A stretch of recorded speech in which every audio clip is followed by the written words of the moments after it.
All right, so I am super excited to do my first review with a friend. This is my friend Joel, and say hi. Hi. Joel's very animated today. So I asked him to come help me with this one because he is actually the person that told me about this deck. So the fact that I got it is all Joel's fault. He finds the best decks on Kickstarter, and I lose a lot of my my budget because of Joel. But the reason I wanted him to come is because the other day we were talking about this deck and he was telling me so much cool information about it. So I figured rather than me try to transmit it, I would have him do it because he's really into it. So why did you get this deck? So I think I saw this on Facebook. Okay. I feel like they had a really strong like ad campaign on Facebook.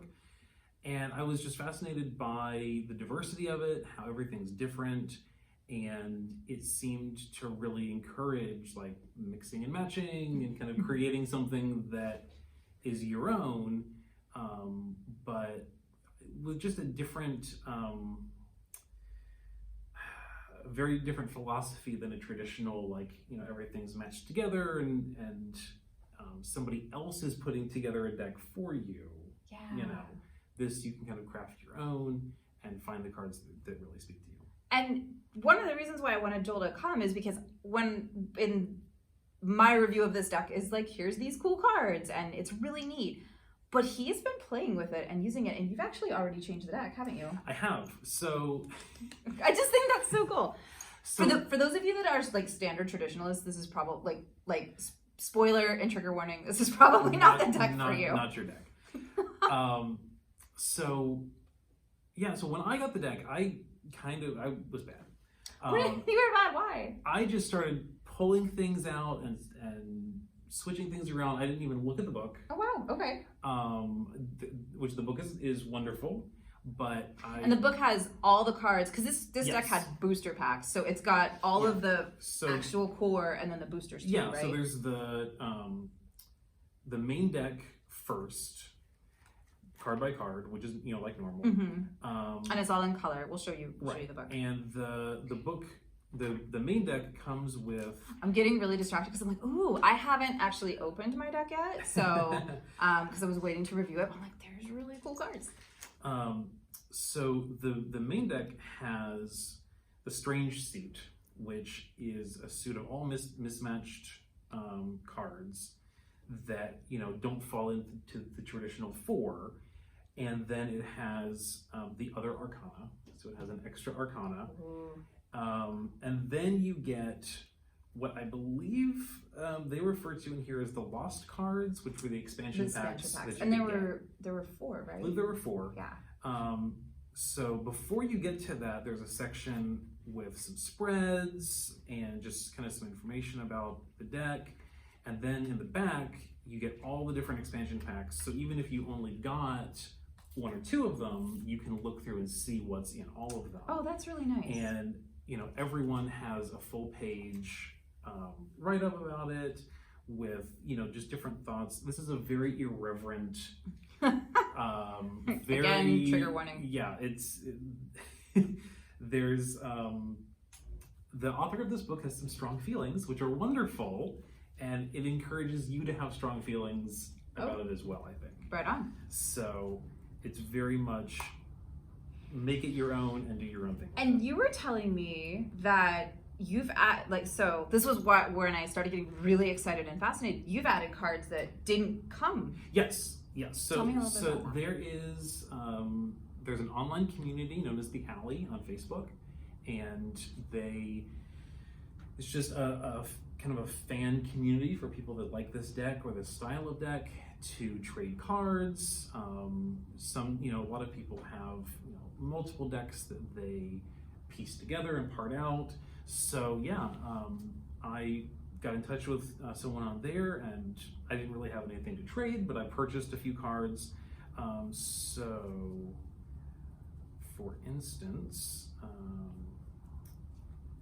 so this is a Knight of Cauldrons, which would be the Knight of Cups. So it looks like this. And that art just really resonated with me. Okay.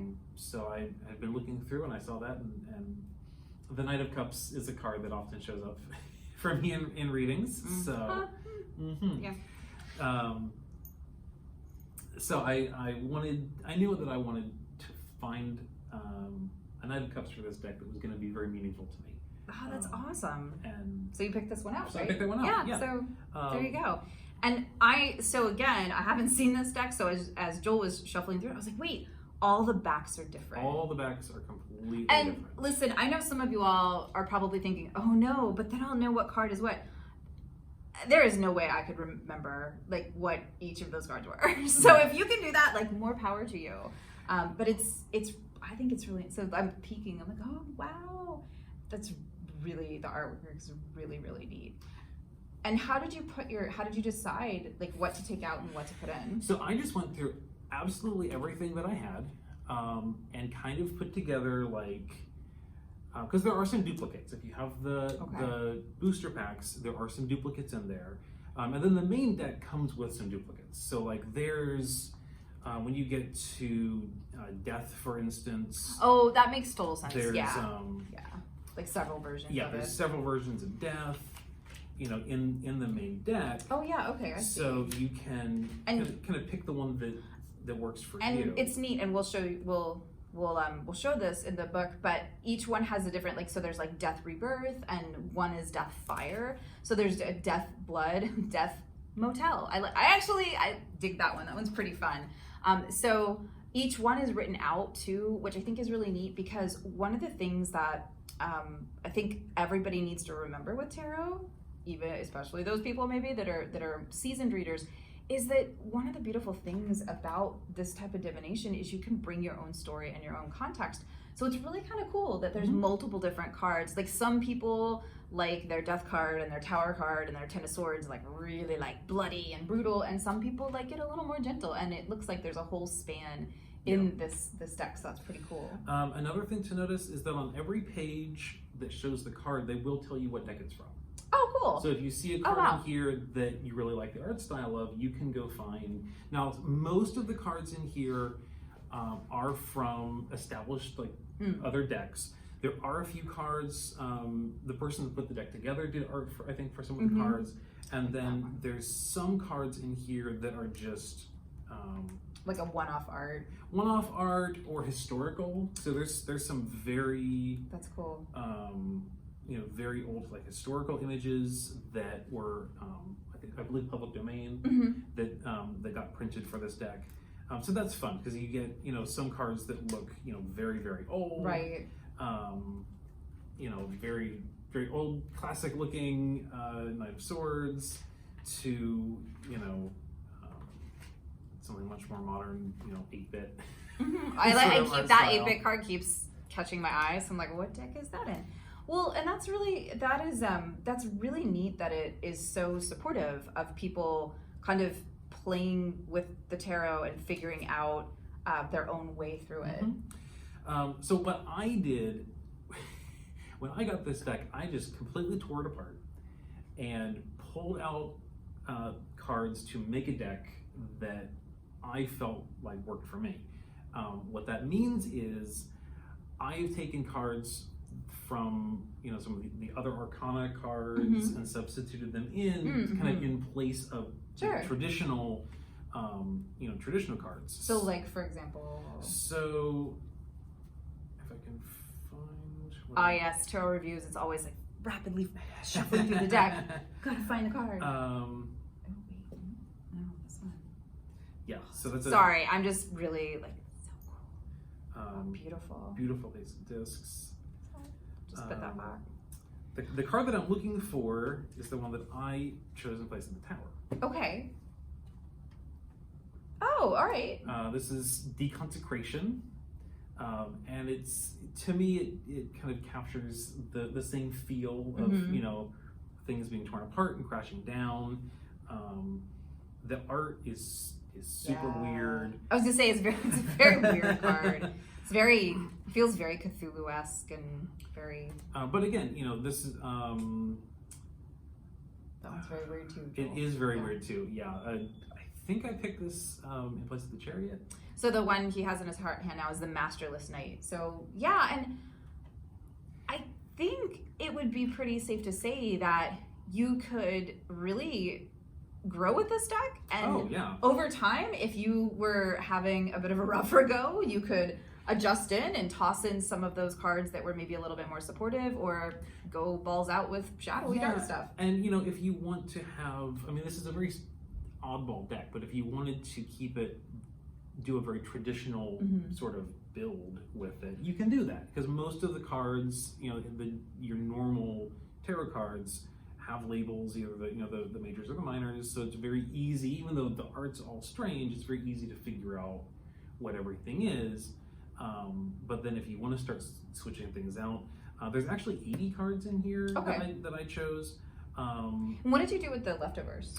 So the leftovers I have still in the box that it came in. Okay. These are those your leftovers? These are some of the leftovers. These are some of the ones that I pulled out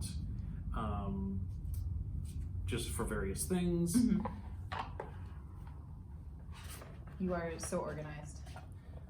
Whoa, that's a lot. It is a lot. There's a lot. Wow. There's a lot of cards in here. Now, to be clear, that include this whole lot. Is that he works at the library, so that's that's my divider for the takes you a card. It fits perfectly in the box. Oh, okay, there you go. So make friends with people at libraries. But what I was going to say was, this is not just the core deck. So this is a lot more than 78 cards. This also includes boosters, right? Yeah. So well, the core deck itself is 80. is already more than 78 cards. Right. Because you get some duplicates in there, and they added extra suit and stuff. Oh, But that's true. this is 2 boosters. So there's probably more than 80 too, right? Oh yeah. Okay. Yeah. So these are just some other cards that that I liked. There's a very That's a neat devil. odd yet sort of traditional devil card. The Alleyman is in the deck. That's since nice. it is the Alleyman's Tarot. Yeah, I dig it. And one of the things that I thought was really nice about this deck, as it was so if you haven't figured it out already, this is the type of deck where every card is different. And there are different decks that do that kind of on the regular. The 78 Tarot is probably one that most folks, if you read tarot, are familiar with.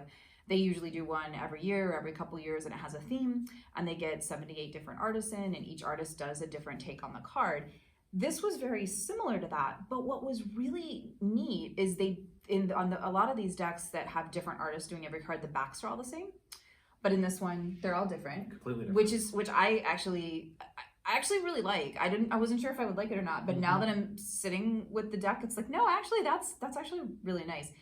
It is a little chaotic, but that's kind of the point of this deck. Yeah. And the other thing too, with this one, the reason I really wanted to back it was as I was watching it on the Kickstarter, and they exceeded their goals tremendously. And what they did was they did add some stretch goals. So you can see here, Joel has the spread cloth, and he's got the bag, and there were some other things. But they actually funneled a lot of that overage back to the artists. And it was so amazing, because their stretch goals would say, like, well, if we reach this, each artist gets this much extra. And they didn't just do that once, they did that multiple times. And I was just really impressed as an artist. I was really impressed with the fact that, like, people were like, they were continuing to pass along that overage, which was quite nice. Yeah.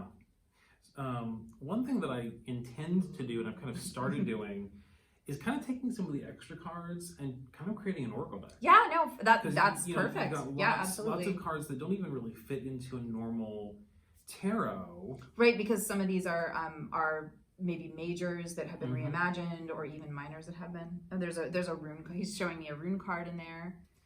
Yeah, so there's all sorts of different things. This is a beautiful fountain card with gorgeous. Some of the cards have metallic. Some of them have some are black and white. Some are full color. So it really runs the full spread of what you can get in a tarot deck. So yeah, that's a joker. So awesome. All right. Well, is there anything else you would like to share?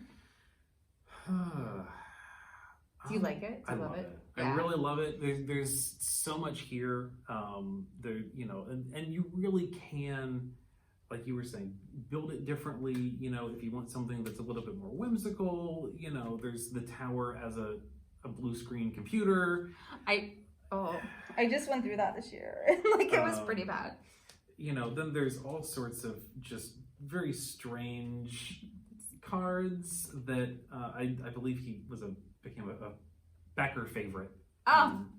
For whatever reason. But yeah, lots of just different, very diverse cards. It's really beautiful and just so much fun and so different. And I feel like it encourages you to just really make it your own, find things that speak to you. And I've found there's kind of an attitude of just playfulness and fun with it. This is nothing secret and deep, dark, mystical. This is the Alleyman, that's in the back alley somewhere doing tarot readings for people and just, I don't know, it's very playful and fun. Okay, great. Well, thank you so much for sharing your deck with us. And now let's take a look at some of the other cards too. The Alleyman's Tarot deck itself is supposed to look like it comes in a box of matches, and it's like the Alleyman just stuck his sticker on top of it to claim it as his own. It's nice and sturdy, and as we noticed earlier, it is a big enough box to carry all of your expansion packs. Let's see if I can get them all out. Now, one thing I want to point out for you, if you get this deck, I had a moment of uncertainty because when I got it, I was going through them and I noticed that the High Priestess was missing. So we have a version of the Fool, we have the Magician, and then straight into the Empress. Well, if you look back here, you can see that there's some foil cards and the High Priestess is in that section. So she is tucked into the foil cards that are back here at the back. So some of these, if they're missing, if they're not appearing to be there, they are back in that back section. And you can see this deck is huge. There are several cards. I'm just going to divide it in half and go through some of these. So there's several cards. So we've got our Fool, Magician, Empress, our Emperor, and then we have two different versions, right? This one as well as this one, classical versions of the 5. We've got the Lovers. That's a fun Chariot. And if you notice, we went from 7 straight to 9, so 8 is hidden back in the back there in the metallic cards.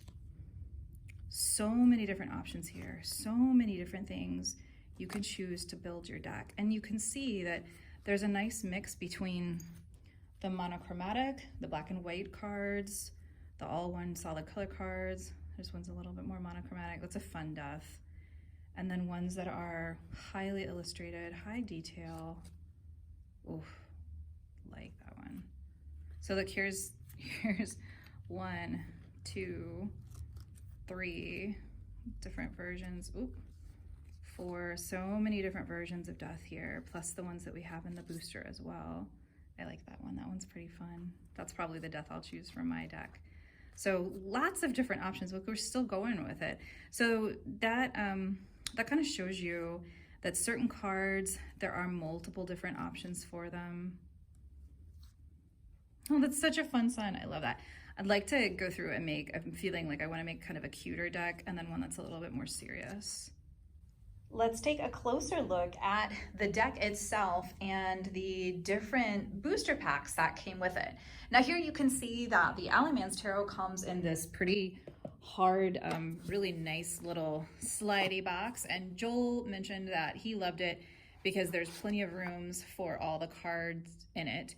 And I actually have mine are just sitting up right now so that I can grab them a little bit easier. But you can see this is a huge box and it is intended to have all of these fantastic little booster packs in them.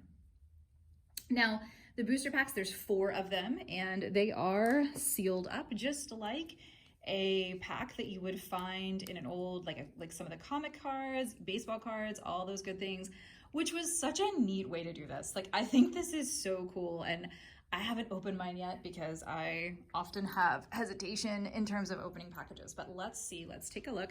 So I am just going to make sure that there's nothing popping up there, and I actually want to cut this if I can so that I don't, success. Alrighty, let's see. So this is booster pack number 1. So true to what we've seen so far, we have all the different backings. So again, if you're the type of person that really likes a nice tidy tarot deck, this is not the one for you, but I think it's really neat that I don't know, this is just really appealing to me. Oh wow, look at that. Look at that star card. That is absolutely gorgeous. Let's bring that in a little bit closer so you can see. Beautiful. So we have the star. Ah, that's such a fun magician, inspired by, I think, Ganesh. I don't even know what that is, but it's cool. Looks like maybe a sword, maybe the ace of sword, or I guess that could also be justice or judgment, depending upon who's doing it. We have a 4 of Pentacles. 8 of Pentacles, that one's so cute. Got a Knight of Swords. The last round. 10 of Attention. Oh, wow. Wow. And all of these, I don't know if you can see, but it says, time for us to cancel you. Guess it's time to cancel you. Can't support you anymore. Either canceled. So for me, this really speaks to the 10 of Swords. Wow. Gets more. It's a really lovely King of Pentacles. Oh, the gloaming. How dark and lovely. Ah. Nice. So some of these, yeah, like this is clearly the Strength card, right? But some of these I might have to go back through. Oh, what a fun Tower card, the blue screen of death. Joel had mentioned that one. But some of these I might have to go back through and figure out exactly what card they are supposed to be or what they're trying to represent. So that's something to keep in mind with this. I think half the fun of this deck is looking at the card. Where did that accordion one? Okay, I have no idea. I don't know. Is that the Magician? Is it the ace of something? Who knows? So we'll have to dive into the book, or you don't have to. You could just make up your own context, and that's a lot of the fun of this deck. So that gives you an example of one of the booster packs, and you can see here there's a foil card in it, which is quite lovely. Everything from monochromatic cards to modern to classic historical, all the way through borders, borderless. We just really see every possible example of tarot cards with this booster pack, and really the entire deck.